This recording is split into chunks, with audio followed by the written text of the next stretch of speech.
পরিবর্তন করতে হলে বামপন্থীদের এক করতে হবে, শিলিগুড়ির সমাবেশে মন্তব্য সিপিএম নেতা অশোক ভট্টাচার্যর। খুব দুঃখের সঙ্গে আপনাদের সামনে কথাটা বলছি, 3টে নির্বাচনে তৃণমূলকে হারানোর জন্য বামপন্থীরা বিজেপিকে ভোট দিয়েছিল। এবার কোনো মতেই এই ভুলটা করবেন না। পশ্চিমবঙ্গে নতুন সূর্যের উদয় হবেই, আর সেটা আমরা সৃষ্টি করতে পারবো, আমরা ঘুরে দাঁড়াবই, মন্তব্য করেন অশোক ভট্টাচার্য। পাল্টা তৃণমূল কটাক্ষ করে বলছে, কাদের মধ্যে সেটিং সেটা আজ সবাই বুঝতে পারবে। দুঃখের সাথে এই কথাটা বলতে হয়, আপনাদের সামনে এই কথাটা বলছি। বহু বামপন্থী মানুষরা গত তিনটে নির্বাচনে তৃণমূল কংগ্রেসকে হারানোর নাম করে তারা গিয়ে বিজেপিকে ভোট দিয়েছে। কোনো ভোটেই না, এই ভুলটা করবেন না। ঐক্যবদ্ধ হোক, পশ্চিমবঙ্গে ঘুরে দাঁড়াবেই। পশ্চিমবঙ্গে প্রকৃত পরিবর্তন যেটা করাতে হবে সেটা নির্ভরশীল থাকুন, বামপন্থীদের উপরে আস্থা রাখুন। আমরা এতদিন বলতাম যে বছরে 364 দিন সিপিএম আমাদের বিরোধিতা করে, আর ভোটের দিন অর্থাৎ 365তম দিনে ভোট বাক্সে গিয়ে বাম তলায় ফুটকি লাগিয়ে রাম হয়ে সিপিএমরা বিজেপিকে ভোট দেয়। আজকে শিলিগুড়ির মঞ্চ থেকে অশোকদা পরিষ্কার করে বলে দিলেন যে আমি দলীয় কর্মীদের বলবো, বিগত 3টি নির্বাচনে যেভাবে অধিকাংশ বামেরা গিয়ে বিজেপিকে ভোট দিয়েছেন সেই ভুল করবেন না। অর্থাৎ অশোক ভট্টাচার্য স্বীকার করলেন যে এতদিন সিপিএম বিজেপিকে ভোট দিয়ে এই রাম বামের সেটিংটা আজকে প্রকাশ্য দিবালোকে পরিষ্কার হয়ে গেল। এতদিন আমরা বলছিলাম সেটিং আসলে কারা কাদের সাথে করেছে বাংলার মানুষ আজকে নিজের চোখে দেখতে পেল অশোক ভট্টাচার্যের এই মন্তব্যের মাধ্যমে, যেই মঞ্চে স্বয়ং সিপিএম এর রাজ্য সম্পাদক মোহাম্মদ সেলিম বসে রয়েছে। বাঙালি হিন্দুদের জেনে বুঝে সংখ্যালঘু করে দেওয়া হচ্ছে। অনুপ্রবেশ ইস্যুতে তৃণমূলকে আক্রমণ করতে গিয়ে ব্রিগেডে এই মন্তব্য করলেন প্রধানমন্ত্রী। এসআইআরে 63 লক্ষ লোক বাদ দিলেন, 200 জন বিএলও মারা গেল। এদের মধ্যে কজন অনুপ্রবেশকারী? প্রশ্ন তুলে পাল্টা কটাক্ষ করেছেন ব্রাত্য বসু। बंगाली हिंदुओं को जानबूझकर अल्पसंख्यक बनाया जा रहा है। আজকেও আপনি দাঁড়িয়ে ওখানে বাঙালি মাত্রই অনুপ্রবেশকারী ঘুষপেটিয়া বলেছেন। ঘুষপেটিয়া বা অনুপ্রবেশকারী পশ্চিমবঙ্গের ভোটে বড় ইস্যু। নরেন্দ্র মোদী থেকে শ্রমিক ভট্টাচার্য, শুভেন্দু অধিকারী প্রত্যেকের মুখেই শোনা যাচ্ছে এই শব্দ। শনিবার ব্রিগেডের সভা থেকেও ঝাঁঝালো আক্রমণ চালালেন প্রধানমন্ত্রী। घुसपैठियों की वजह से आज बंगाल की रोटी, बेटी, माटी, उस पर सबसे बड़ा खतरा आ गया है। ये लोग बंगाल के लोगों का रोजगार छीन रहे हैं। तुष्टीकरण का ऐसा खुला खेल, जब शरणार्थी हिंदुओं को नागरिकता देने की बात होती है तो पूरी टीएमसी उसका विरोध करती है। আজকেও আপনি দাঁড়িয়ে ওখানে বাঙালি মাত্রই অনুপ্রবেশকারী ঘুষপেটিয়া বলেছেন। এই যে এসআইআর হলো, 63 লক্ষ নাম বাদ দিলেন। এই যে 63 লক্ষ নাম আপনারা বাদ দিলেন, আপনি বললেন অনুপ্রবেশকারী ঘুষপেটিয়া রোহিঙ্গায় বাংলা নাকি ঠিক করছে। 63 লাখ লোক বাদ দিলেন, এই 200 জন বিএলও মারা গেল। এদের মধ্যে কজন ঘুষপেটিয়া?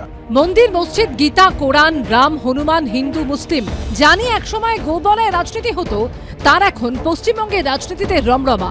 বিজেপি বনাম তৃণমূল, রামনবমী, হনুমান জয়ন্তী থেকে মহাকাল মন্দির, দুর্গা অঙ্গন, এই আবহে কৌশলে জনবিন্যাস পরিবর্তনের বিজেপির পুরনো ইস্যুও ব্রিগেডের মাটি থেকে নতুন করে তুললেন নরেন্দ্র মোদী। हिंदुओं को तो अपनी वोट बैंक नहीं समझते, उनसे उनके आपराधिक गिरोह नहीं बढ़ते, इसलिए ये लोग एसआईआर का भी विरोध करते हैं, ताकि घुसपैठियों के नाम वोटर लिस्ट से हट न जाए, वोटर लिस्ट शुद्ध न हो जाए। और ये तो ऐसे लोग हैं जिनकी मृत्यु हो चुकी है, उनके भी नाम निकालने के लिए तैयार नहीं है। भाइयों बहनों, डेमोग्राफी के इस खतरनाक बदलाव ने आज बंगाल को असुरक्षित बना दिया है। 12 বছর ধরে তো বর্ডার পাহারা দেওয়ার দায়িত্ব মোদী সরকারের, তো পাহারা দিচ্ছেন না কেন? কেন আন্তর্জাতিক বর্ডারটা পাহারা দিতে পারছেন না, অনুপ্রবেশ বন্ধ করতে পারছেন না? এটা তো প্রথম প্রশ্ন। অনুপ্রবেশ কথাটার অর্থই হচ্ছে বাইরের দেশ থেকে এই দেশে আসা লোকজন, তো এটা সম্পূর্ণ দায়িত্ব তো মোদী সরকারের, অমিত শাহের। তার মানে তো তারা অপদার্থ, তারা ফেল করেছে, এটাই বারবার বলছেন, নিজেদের ফেলিওরটাকে এইভাবে বলছেন। ভোট এলে অনুপ্রবেশ নিয়ে চর্চা চরমে ওঠে, ভোট হলেই অনেকটা ফিকে হয়ে যায়। এবার তা হবে না তো? অনুপ্রবেশকারী মুক্ত ভোটার লিস্ট তৈরি করা যাবে তো? নানা মহলে প্রশ্ন এটাই। উজ্জ্বল মুখোপাধ্যায় ও দীপক ঘোষের রিপোর্ট, এবিপি আনন্দ। শিক্ষা, কর্মসংস্থান থেকে দুর্নীতি, একযোগে নরেন্দ্র মোদী আক্রমণ শানিয়েছেন তৃণমূলকে। বাংলার যুবকরা না ডিগ্রি পাচ্ছেন না চাকরি পাচ্ছেন।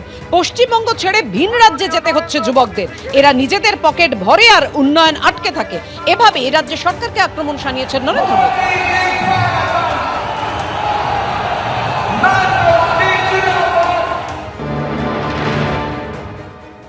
आज हालत क्या है? यहां का युवा ना डिग्री ले पा रहा है और ना ही उसे रोजगार मिल रहा है।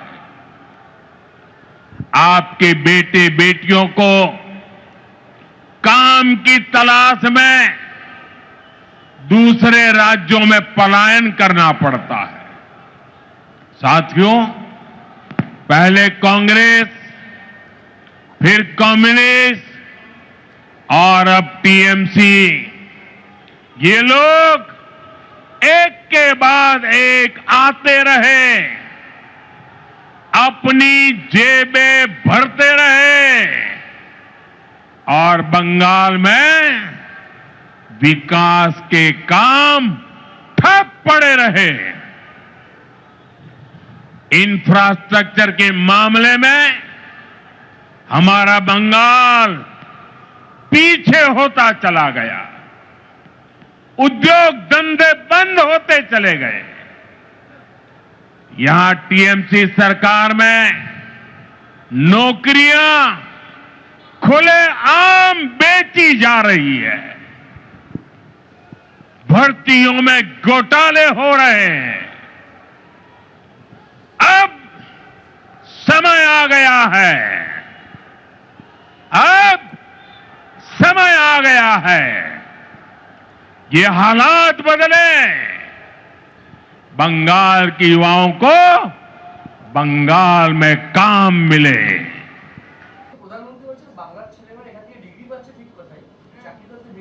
আরে আমি এসএসসি শেষ, এসএসসি পরীক্ষা আমার টুইট করা আছে, দেখে নিন। ওই 9, 10, 11, 12 এবং গ্রুপ সি, গ্রুপ ডি, ভিন রাজ্য থেকে, বিজেপির রাজ্য থেকে, ডবল ইঞ্জিন রাজ্য থেকে কতজন ছেলে মেয়ে এই রাজ্যে পরীক্ষা দিতে এসেছিল। আমার আমার এক্স হ্যান্ডেল অ্যাকাউন্টে যান, এখন সংখ্যাটা আমার মনে নেই, গোটা সংখ্যাটা আপনারা পেয়ে যাবেন কতজন পরীক্ষা দিতে এসেছিল। এবং এসে তারা আপনাদের বাইট দিয়েছিল যে আমাদের বিজেপি, আমাদের উত্তরপ্রদেশে চাকরি নেই, আমাদের মধ্যপ্রদেশে চাকরি নেই, আমাদের বিহারে চাকরি নেই, এটা তারা বলেছে। এবিপি আনন্দ, এগিয়ে থাকে, এগিয়ে রাখে।